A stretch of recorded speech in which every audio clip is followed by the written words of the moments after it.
Los dos jóvenes médicos cruzaban el zaguán hablando en voz baja. Uno de ellos comenta: esta noche será la crisis. Sí, responde el otro. Tenemos que esperar. Veremos mañana. Y salen en silencio. Cierran la puerta despacio y sus pasos se pierden en la noche del Buenos Aires de 1875. Detrás, en el gran patio que la luna blanquea, la muerte aguarda sentada en el brocal del pozo. Ha oído el comentario, y en su calavera se dibuja una mueca que asemeja una sonrisa. También los oyó el hombrecito del azulejo. El hombrecito del azulejo es un ser especial. Nació en Francia y vino al Río de la Plata por equivocación. Sus manufactureros lo incluyeron por error en un cajón destinado a la capital argentina. El único azulejo distinto de todo el lote. Los demás, los que ahora lo acompañan en el zaguán, son azules como él, con dibujos geométricos, pero ninguno se engalana con la presencia de un hombrecito azul, barbudo, vestido con viejas calzas, un sombrero de duende y un bastón en su mano derecha. Cuando el obrero que ornamentaba el zaguán lo descubrió, lo dejó a un lado. Su presencia era un intruso para ese friso. Pero más tarde necesitó un azulejo para completar y decidió ponerlo en un rincón, confiado que la penumbra de la galería disimularía su presencia. Y así fue. Durante mucho tiempo nadie se dio cuenta de que entre todos esos baldocines había uno tan distinto. Hasta que un día la casa se vendió y vino a vivir allí un niño que lo halló de inmediato. Ese niño, ese Daniel, a quien ahora la muerte acecha sentada en el aljibe, se hizo enseguida su amigo y le puso un nombre. Lo llamó Martinito. Martinito, Martinito, se despertaba todas las mañanas e iba a saludarlo. Ay, Martinito fue el compañero de la soledad de Daniel. Y el hombrecito, agradecido, a quien compartía su aislamiento, lo escuchaba desde su silencio azul. Pero ahora Daniel está muy enfermo y la muerte aguarda. Y al hombrecito le late fuerte su frágil corazón de cerámica. Ahora, ¿quién vendrá a conversar con él? ¿Quién vendrá a mostrarle los juguetes nuevos? ¿Quién compartirá su aislamiento? Volverá a quedarse solo, pero mucho más solo aún, ahora que ha conocido la ternura. Mientras tanto, la muerte revolotea sus piernas sentada en el brocal y bosteza. Martinito se asoma y la espía. La muerte se hastía enredada entre las enredaderas del jardín. Saca su relojito y lo consulta. Todavía falta. Y vuelve a bostezar. Martinito se arma de coraje, sale de su azulejo y cruza el patio. Y la muerte, que está allí bostezando y aburrida, de pronto se da cuenta que a sus pies hay un hombrecito que se ha sacado el bonete y con una reverencia la saluda. Madame la Morte. Súbitamente a la muerte le gusta que le hablen en francés. Eso la aleja de un humilde patio criollo, porque la muerte de Daniel no es la gran muerte que las gobierna todas. Es una muerte de barrio, más precisamente del barrio de San Miguel. Y que le hablen en francés la hace subir en jerarquía en el lúgubre escalafón. Al fin sucede algo distinto, reflexiona la huesuda señora. Así que se agacha y con su mano levanta al hombrecito y lo coloca a su lado. Y se da cuenta que ese hombrecito le sonríe. La muerte no recuerda que nunca a nadie le hubiera sonreído. Es más, cuando ella aparece, todos los que pueden verlas huyen despavoridos. Y ese hombrecito sonriente empieza a hablar, a hablar. ¿Y qué le cuenta? Le cuenta la historia de Alicia. Y Alicia y Jordán se casaron. Ella muy enamorada de él. Él la amaba, pero sin alardes ni demostraciones. Alicia lo conocía. Sabía que era callado, silencioso, taciturno, a veces oscuro. Y Alicia le tenía miedo. La luna de miel la pasaron en la casa de él.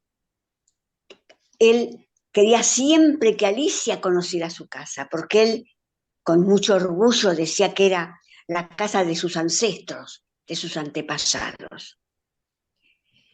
La mañana que llegaron era un día espléndido, brillante, soleado. Pusaron el jardín, pero Alicia no miró ni los árboles, ni las plantas, ni las flores que lo adornaban. Miró las estatuas de mármol y sintió como que estuviera en un cementerio.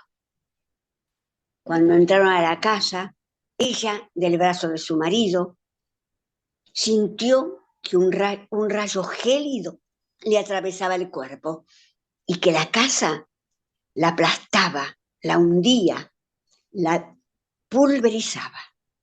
Recorrieron todas las habitaciones, ella siempre del brazo de su marido. Las paredes adornadas con cuadros, con trofeos, con banderas, parecía un museo. Los muebles de madera oscuros, las cortinas pesadas cubrían todas las ventanas. A medida que pasaban los días, Alicia comenzó a sentirse cansada, como flotando en un abismo, suspendida. Y lo único que deseaba era estar descansando. Se levantaba muy poco de la cama. Siempre que el marido la acompañaba, la llevaba a la galería, la sentaba en una reposera para que Alicia observara el jardín. Pero Alicia estaba no se sentía nada bien y realmente lo que ella necesitaba era descansar. Así pasaron los días, se iba agudizando el problema de Alicia y entonces Jordán consultó a los médicos. Estos llegaron, observaron a la enferma y se mostraron muy decepcionados. Es algo grave, dijeron, pero no se puede hacer nada ya. Jordán escuchó estas palabras en silencio. Con la cabeza agacha, parecía que temblaba. Todo se fue complicando en la salud de Alicia. Alicia empezó a sentir alucinaciones. Solo la calmaba cuando su marido le tomaba las manos y le hablaba. Pero Lentamente, Alicia se fue consumiendo, como si desapareciera. Y Alicia murió. La casa se cubrió de un silencio denso, pesado. Parecía como un túnel, siniestro y oscuro. La empleada se acercó a la habitación de la señora para ordenarla, pero al acercarse a la cama, observó en la almohada 3 puntitos. Señor, señor, venga. ¿Qué pasa? Respondió Jordán. Mire, señor, esos puntitos parecen gotas de sangre. El hombre observó y le indicó a la empleada: levántela. La mujer se acercó, intentó levantar la almohada, pero no pudo. La dejó caer. ¿Qué pasa? ¿Qué pasa? Gritó Jordán. No puedo, señor, no puedo. Es muy pesada. Y aterrorizada empezó a retroceder. El hombre se acercó, levantó la almohada y reconoció que era demasiado pesada. Se dirigió al comedor, la apoyó sobre la mesa, rasgó la funda y de ahí salieron volando algunas plumas, pero de entre esas plumas apareció una criatura monstruosa, horrenda, viscosa, que apenas podía moverse. Y ahí se escuchó el grito gutural, aterrorizante, escalofriante de Jordán. Esos parásitos son comunes en las aves, pero en su hábitat natural aparecen desapercibidos. Pero en otro hábitat ya y con preferencia por la sangre humana, pueden transformarse en verdaderos monstruos. Y esto es muy común encontrarlo en las almohadas con plumas. La muerte vuelve a consultar su reloj. Todavía falta. Martinito le dice que se da cuenta que su trabajo es muy aburrido. Así que si le permite, él la va a entretener. Y le cuenta lo que sucedió en la granja. Un ratón, mirando por un agujero de la pared, ve al granjero y su esposa abrir un paquete. Quedó aterrorizado al ver que era una trampa para ratones. Fue corriendo al patio a advertirle a todos: ¡hay una ratonera en la casa! ¡Hay una ratonera en la casa! La gallina estaba cacareando y escarbando. Le dice: disculpe, señor ratón, yo entiendo que es un gran problema para usted, pero a mí no me perjudica en nada. Entonces, él se quedó pensando y fue hasta el cordero y le dice el cordero: disculpe, señor ratón, pero no creo poder hacer algo más que pedir por usted, en mis oraciones, por supuesto. El ratón se dirigió a la vaca y ella le dijo: ¿pero acaso estoy en peligro? Pienso que no, dijo la vaca. El ratón volvió a la casa, preocupado y abatido, para encarar a la ratonera del granjero. Aquella noche se oyó un gran barullo, como el de la ratonera atrapando a su víctima. La mujer corrió a ver qué había atrapado. En la oscuridad, ella no vio que la ratonera atrapó la cola de una serpiente venenosa.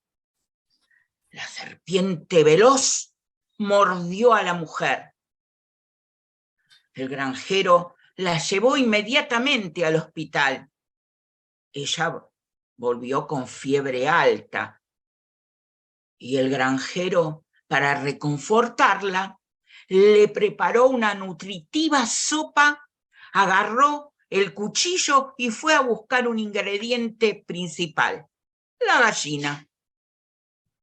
Como la mujer no mejoró, los amigos y vecinos fueron a visitarlo. El granjero mató entonces al cordero para alimentarlos. La mujer no mejoró. Murió. Entonces el esposo vendió la vaca al matadero para cubrir los gastos del funeral.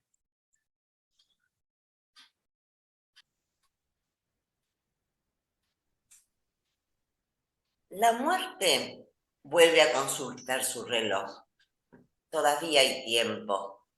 Entonces Martinito aprovecha para contarle la historia de un encuentro entre un padre y un hijo.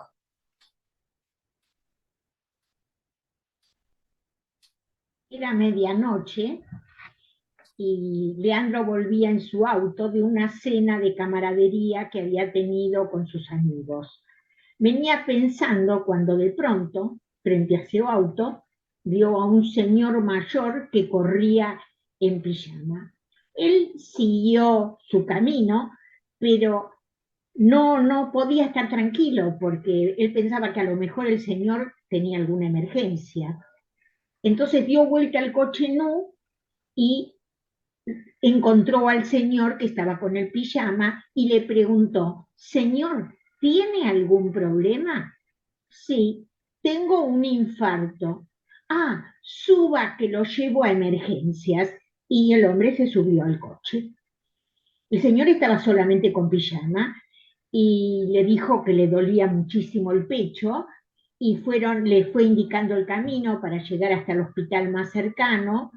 Llegaron, la gente de la guardia salió, lo pusieron en una camilla, entraron con él y antes de entrar, Leandro le preguntó: señor, ¿quiere que le avise a alguien? No, de ninguna manera, le dijo. Entonces se quedó parado ahí. No sabía si irse, quedarse, no entendía qué iba a hacer el señor. Ya era bastante tarde.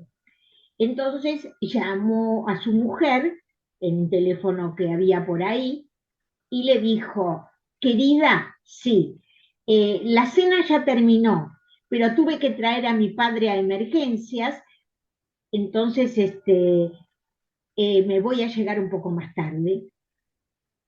Cortó rápidamente, porque su padre había muerto hacía muchos años y la mujer se lo iba a decir enseguida.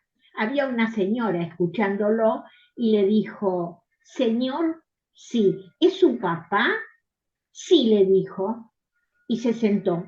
Tomó un café, que había una máquina ahí, prendió un cigarrillo y en eso salió una enfermera y le dijo: ¿el que está dentro es su padre? Sí. No podía decir otra cosa porque la señora estaba al lado de él. Entonces le dijo: mire, no se preocupe, no es nada, lo que tiene su papá es una bolsa de gases, enseguida se lo devolvemos. Bueno, pasaron unos minutos y el señor salió con un abrigo que alguien le había prestado y le dijo: bueno, vamos. Entonces él pensó en llevarlo a la casa. Cuando subieron al auto, el señor le dijo: no vayamos directamente a mi casa, vamos a dar una vuelta, pasemos por el Rosedal, que está tan lindo, en esta época debe haber perfume de flores. Y él lo llevó. Dieron una vuelta y le dijo: vayamos a Puerto Madero, que quiero ver las luces, cómo está la casa de gobierno y todo eso. Leandro lo llevó, el señor estaba muy contento y Leandro también estaba muy contento, porque Leandro recordó que su papá lo había llevado alguna vez a pasear por esa zona. Entonces, él sintió como si recobrara a su papá. Se fue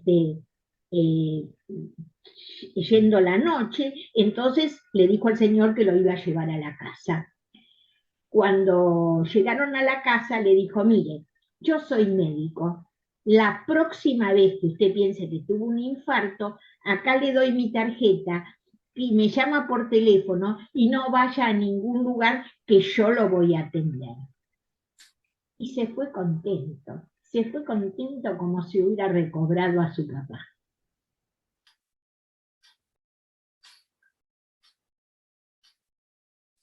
Martinito se da cuenta que la muerte está muy entretenida con sus historias. Así que aprovecha y le cuenta la historia de Catalina. Ella se llama Catalina. Es una persona con un rostro aindeado que trae reminiscencias de mate y selva. Yo mucho de ella no conozco, solo sé lo que ella ha querido contarme o lo que he escuchado de otras personas. Tiene recuerdos desde la niñez que siempre le gustó ayudar a los demás, ya sea en quehaceres domésticos, ya sea en quehaceres de campo, ya sea acompañando a solos, ya sea ayudando en tareas de enfermería. Ella no tiene en sus manos el conocimiento del ocio, siempre están ocupadas. Catalina tiene una gran virtud, más que una virtud es un don de su gran honestidad. Aquella mañana, como hacía ya varios meses, se dirigió al lugar de la señora donde trabajaba. Abrió la puerta, cruzó un largo zaguán, luego un living y llegó al comedor. Al llegar al comedor, escuchó voces de dos mujeres que provenían del dormitorio. ¿Pero estás segura? Sí, estoy segura. Yo ayer lo tenía. Yo ayer me lo puse, como hago todas las tardes para tener el recuerdo, y me lo saqué. Pero segura que lo pusiste en algún lado. Pensá. No, estoy segura. Lo puse como siempre sobre el tocador y ahora no está. Bueno, ¿vos pensás que ha sido Catalina? ¿Y quién más? Si acá no entró nadie. Ayer lo tenía y hoy no lo tengo. No entró nadie a esta casa. Bueno, espera. Vamos a ver con tiempo. Voy a buscar nuevamente y sin apuro. Mira, acá está. Se había caído del mueblecito y estaba detrás de una pata. En ese entonces, Catalina seguía en el comedor. Estaba helada y temblaba. Cada palabra que había escuchado fue como un dardo en su corazón. Tomó la resolución, dio la media vuelta, cruzó el living, el zaguán, llegó a la puerta, la abrió y con un portazo la cerró. Ya en la calle estaba más serena, más tranquila y segura. Pero no estaba sola.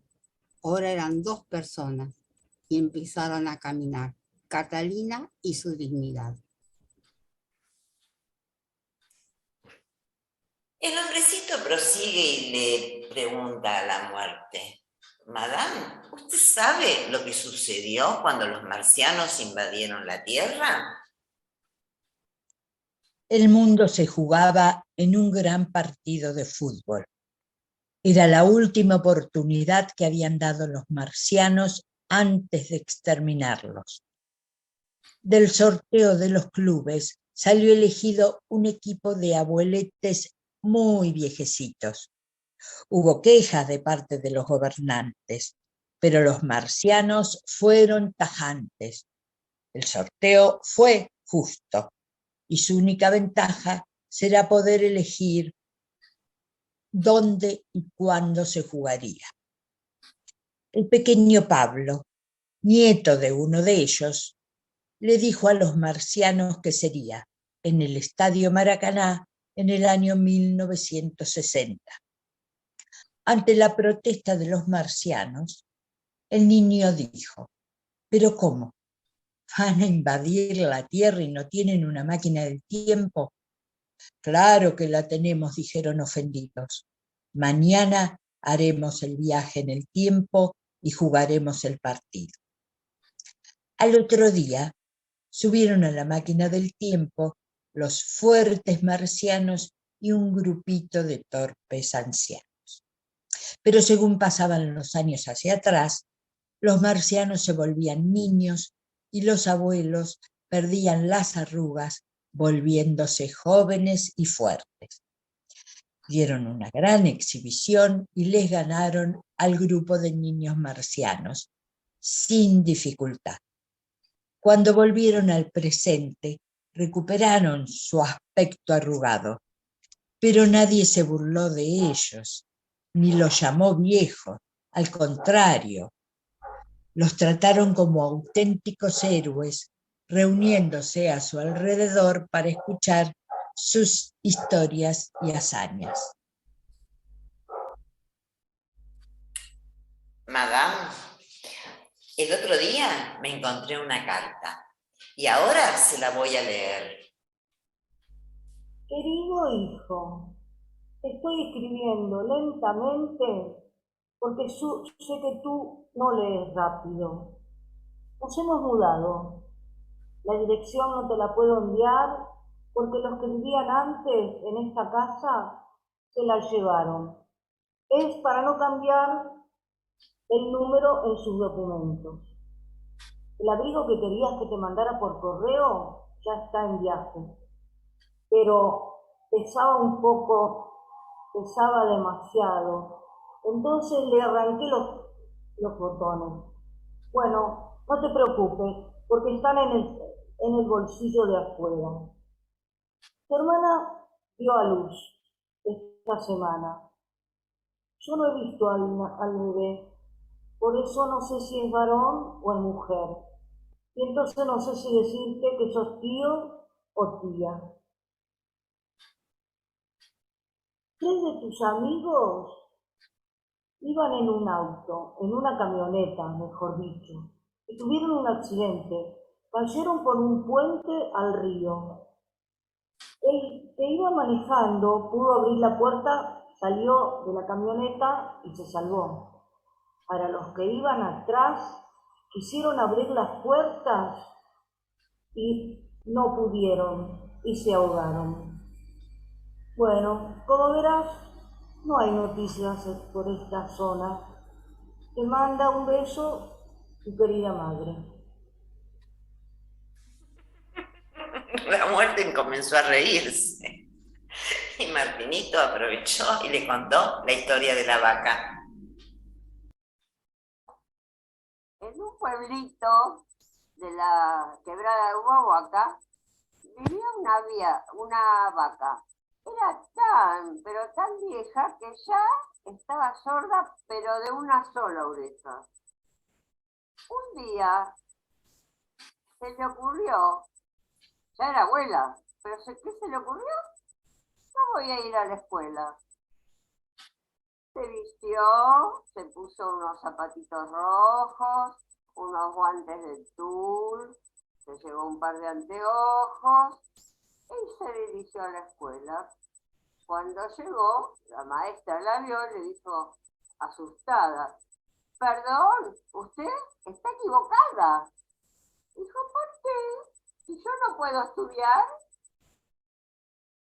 Se sentó en el primer asiento, se puso los anteojos para ver bien y se puso a prestar atención. Claro, los chicos al verla empezaron a correr por el aula, a tirar pizzas. Era un escándalo.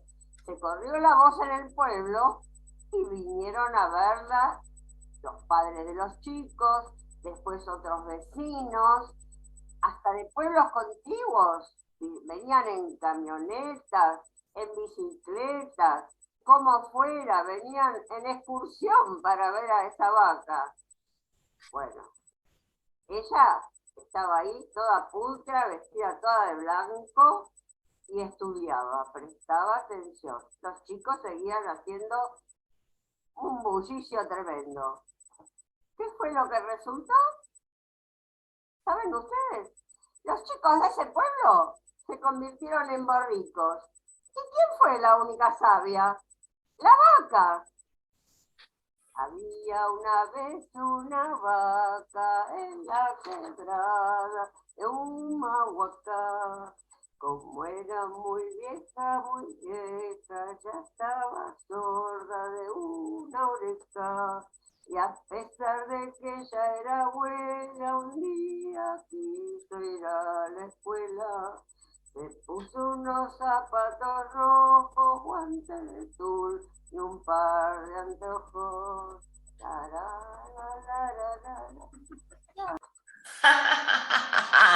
Se reía la muerte. Y prosiguió Martinito, pero de pronto la muerte pegó un grito escalofriante, saltó del aljibe al medio del patio y comenzó a revolverse iracunda. Había vuelto a consultar su reloj y la hora que el destino había marcado para Daniel había pasado hacía 4 minutos. ¿Cómo iba a rendir cuentas de eso? Era la primera vez que le pasaba algo así, distraerse de esa manera. Martinito, al verlo así, ágil como un escarabajo, empezó a correr y se metió en su escondite del azulejo. Pero la muerte lo descubrió y con su guadaña arrancó el azulejo y lo partió en 2. El niño se ha salvado, pero tú morirás por él. Y lanzó el azulejo partido en 2 al aljibe. Luego se fue refunfuneando porque esa noche tenía mucho que hacer y nadie más volvería a burlarse de ella. A la mañana siguiente, cuando regresaron los médicos, vieron que la situación había cambiado. La enfermedad había hecho crisis. Daniel abrió los ojos y su madre y sus tías comenzaron a llorar, pero ahora de júbilo. Solo faltaba que Daniel sonriera y para eso le contaron un cuento. Estaba la reina Batata sentada en un plato de plata. El cocinero la miró y la reina se abatató. La reina temblaba de miedo. El cocinero con el dedo, que no, que sí, que sí, que no. De mal humor la amenazó. Pensaba la reina Batata, ahora me pincha y me mata. Y el cocinero murmuró, ¡ah! Ja, con esta sí me quedo yo. La reina vio por el rabillo que estaba afilando el cuchillo. Y tanto se asustó que rodó al suelo y se escondió. Después llegó de la plaza la niña menor de la casa y cuando buscaba el yo-yo, ¡ah!, a la reina la descubrió. En un plato de lata la puso a la reina Batata. ¡Oh! Colita verde le creció. A la reina Batata, a la nena no. Y este cuento se acabó. Y Daniel sonrió. Una semana después, ya repuesto, el niño sale al patio y corre a ver a su amiguito Martinito. Se desconsoló al notar que en lugar del azulejo había un hueco. Todos los buscaron, nadie sabía nada. Y Daniel lloraba sin consuelo. El tiempo transcurrió remolón y el chico no olvidaba a su amigo. Y llegó el verano. Y un día vinieron unos hombres a la casa con cepillos, escobas, baldes. Eran los encargados de limpiar el pozo. Y Daniel estaba por allí, viendo cómo trabajaban los hombres. Y de pronto, desde el fondo del pozo se escucha una voz que grita: ¡ahí va algo! ¡Abarájenlo! Y Daniel recibe en sus manos el azulejo intacto, con su hombrecito en el centro, intacto. Porque si un hombrecito francés, estampado en una cerámica, puede burlar a la muerte por amor a un niño, también es justo que lo hagan las lágrimas de ese niño. Soy Patricia Alvarelo y les narré El hombrecito del azulejo de Manuel Mujica Lainez. Yo soy Dionisia Musaver y narré el cuento de Horacio Quiroga, El almohadón de plumas. Yo soy María Fernanda Bartra y narré el cuento Empatía, de autor anónimo. Yo soy Guillermina Zopati, les conté La dignidad de Catalina, de Lida González, de su libro Cuentos de entre casa. Yo soy Laura Barbalaco y les narré el cuento Abuelos contra Marcianos de Pedro Pablo Sacristán. Ana María Naón, Carta de una madre gallega, de Pepe Muleiro. Soy Elena Perla Bainera y narré La vaca estudiosa, basada en la canción de María Elena Walsh, La vaca estudiosa. Yo soy Susana Domínguez y les narré La reina batata de María Elena Walsh.